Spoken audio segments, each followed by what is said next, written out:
To the hour, my weekly chat with Admiral James Stavridis, former Allied Supreme Commander of NATO, former head of Southern Command for the United States, four-star Admiral in the United States Navy. Admiral, good morning. How are you? Doing well, Hugh. How's it going? Terrific. I'm still in D.C. Are you still in Florida?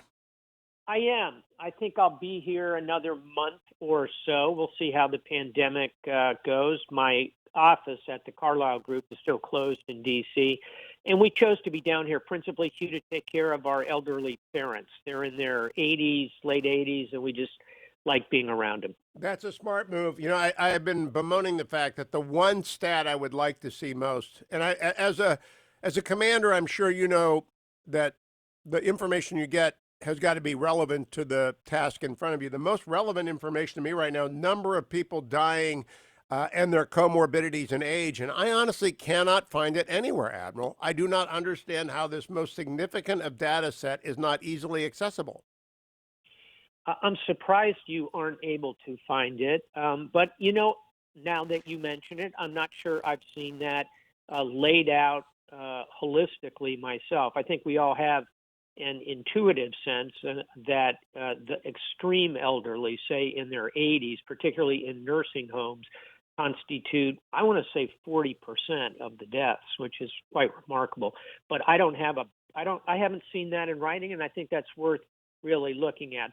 As we all know, the CDC guideline says if you're 65 or older, you're particularly at risk. You ought to take special precautions. Right. 244 people died in the United States yesterday, but it's a steady decline in total deaths per day. That I can find every day. I get a statistic per day, but that's not sliced and diced by age, which I find amazing given the surge in infections that we've had. And I think what has happened is that we've figured out how to take care of people when they arrive at the emergency room. I don't think they end up in the ICU, and I don't think they end up dying. And I think we get to them much earlier with oxygen tests in the blood. I'm pretty optimistic, actually, about the treatment of this disease. Are you? I am. I think you've laid it out well there. Of course, what is also happening, it appears that, 35% of people are asymptomatic. But now more people are going in and taking those tests. And as a result, you are, as a percentage number, you're seeing a decline in deaths. Back to your point on morbidity, if you look at the raw numbers, it would suggest that it's about a 5% morbidity rate. I think we're going to find that's going to be lower than that, probably in the 1% to 2%. But again, back to where we started this conversation, it'll be quite age dependent. The key thing, however, in all of this, I think, is that we all need to get out there, in the words of my state senator, Marco Rubio, and wear the damn mask. And that doesn't matter how old you are, where you are, what your philosophy is on this thing. If we would all wear the mask, we'd get around this thing. And the point here is not necessarily just theory. Look at other countries that have had aggressive mask wearing. They're in much better shape than we are. Conversely, look at Brazil, which is in even worse shape than we are. Very little culture there of masks. So I think that's the key. I do too, and people using common sense if they're older and have a comorbidity, stay home, and ask Exactly. someone to take care of you. Now, Admiral, I want to turn to a lighter subject.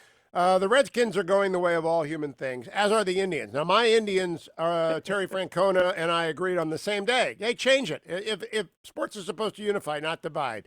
If it divides Yeah. at all, change it. It's not a hard test, and so the Redskins are going to change. You and your pals have a suggestion. We do. We think, wait for it, the Washington Redskins ought to become the Washington Fighting Admirals. And that may not leap off the tongue the way the Washington Braves or Washington Warriors or Washington whatevers. But think about it. Washington is, in fact, a naval town. You can turn right coming out of Old Town Alexandria on the river and be at the Atlantic Ocean in an hour or so, depending on the speed of your boat. Did you know this, Hugh? General George Washington originally wanted to be a British naval officer and actually applied for a commission in the British Navy. Think about how different our history would be if he had become a fighting admiral for the British. Yep, not a good thing. Not a good thing. Not a No. good thing. And third and finally, it's rich with tradition. And if you go to website, which we're slapping together, fightingadmirals.com. I purchased the domain name. You can see some cool pictures of a bunch of different fighting admirals, going from some of the really early ones to people like Admiral Bill McRaven. So it's a cool idea. I'm sure there'll be tons of great ideas for a new name for the Redskins.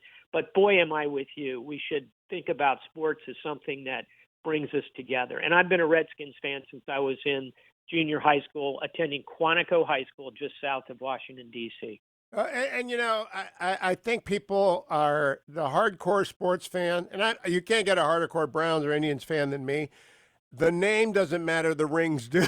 You know, I would love to win a World Series, have the Indians win, or the Blues, or the Lakers, or whatever they come to call in my lifetime. That's all I would like. Now, Admiral, in terms of the pushback from the Army, we can't call them the Washington Generals because that's the team that played the Harlem Globetrotters forever, right? We can't call them the Washington Generals. There is no hope of the Washington Generals. And I would say, again, go to our website, fightingadmirals.com, and you see pictures of Chester Nimitz and Stephen Decatur and Spruance and Ernest King and Admiral Grace Hopper, who dragged the Navy into the computer age. There's a lot of rich tradition here, and I just think we ought to be in the running. As a Skins fan, have you been aware of this controversy over the years? You know, I lived in D.C. in the 80s, and it was percolating then. It's never gone away. Dan Snyder, the owner, largely regarded as perhaps the worst owner in professional sports because of his record. He tried to just banish it, but it won't be banished. Have you followed the controversy? Sure. It's been around for decades. When I first tuned into the Redskins in junior high school and early high school years, those were glory years. This is Sonny Jurgensen, and Super Bowl rings were flowing. It was great. And then, of course, the Redskins had another resurgence. I think it started to become a serious conversation. I think you've got it right, roughly the 80s. And then Dan Schneider has just shut the door entirely. And I think now the time has come to to do it. And so it's really not a question of when anymore. It's a question of what's the new name going to be. Now, there's lots of names in the Navy, and there's lots of names in the Air Force. For anyone who's a fighter pilot, they get a handle. They get a call sign. Call sign. Sure. And there have been lots of call sign review boards, right? Because there is an intention to cleanse the Navy and the Air Force of those that might offend. Am I right about that? You are right about that. That's been going on for, I'd say, a good 15 years anyway. Yeah, and so why? I think if people understand that name changes have been at work in our most respected institution, which polls show again and again and again is the military, they will understand, I think, more easy why name changes happen. Why did the Navy embark upon that? Well, first and foremost, there was a big incident you may or may not recall called tailhook. Yep. Tailhook is, for your listeners, when you land on a U.S. Navy aircraft carrier, your aircraft has a hook that drops out of the tail of the aircraft and it hooks onto a wire. That's what stops you on the flight deck. So tailhook, and it's an association also of naval aviators and people who have made those kind of flights. They had a big convention in Las Vegas. There was a lot of extremely bad misogynistic behavior, assaults on women. That kind of raised this up as a big issue tactically. That was, 20 plus years ago, 1990s. And as a result of that, all of naval aviation got a kind of a clean scrub. And there were a lot of nicknames that had sexual, racist kind of overtones to them, frankly.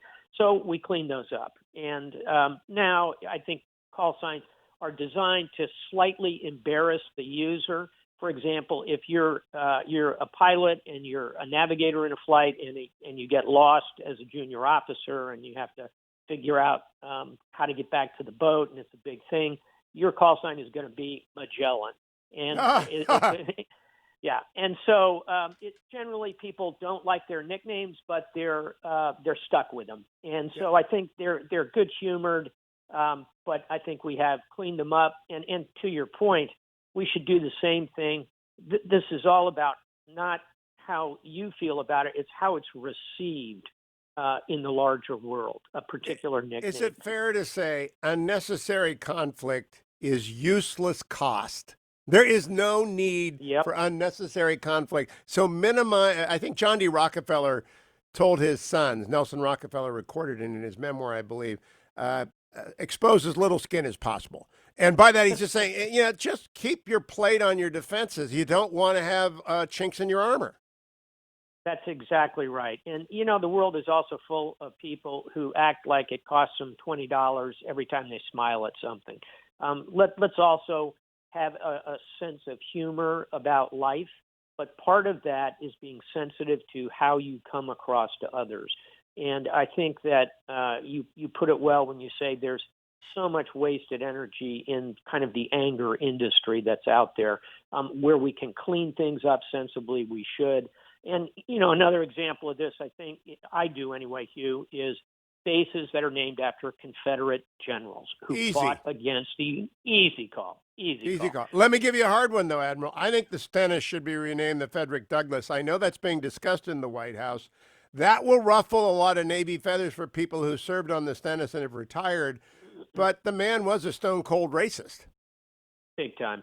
And I think your suggestion is spot on. And I know many folks know that the Navy has also taken the step of naming the next nuclear aircraft carrier 100,000 tons, 7 acres of freedom sailing around the oceans of the world is going to be named the Dory Miller, he was called.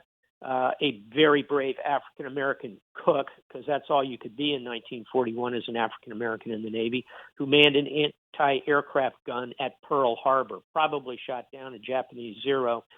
We need that kind of thinking, and Frederick Douglass, I'm with you. Perfect choice. Admiral James Stavridis, always a pleasure. The Fighting Admirals coming to the NFL soon if he and his buddies have his way. I've already been to the website. It's a good website. Check it out, www.fightingadmirals.godaddy.com. Thank you, Admiral.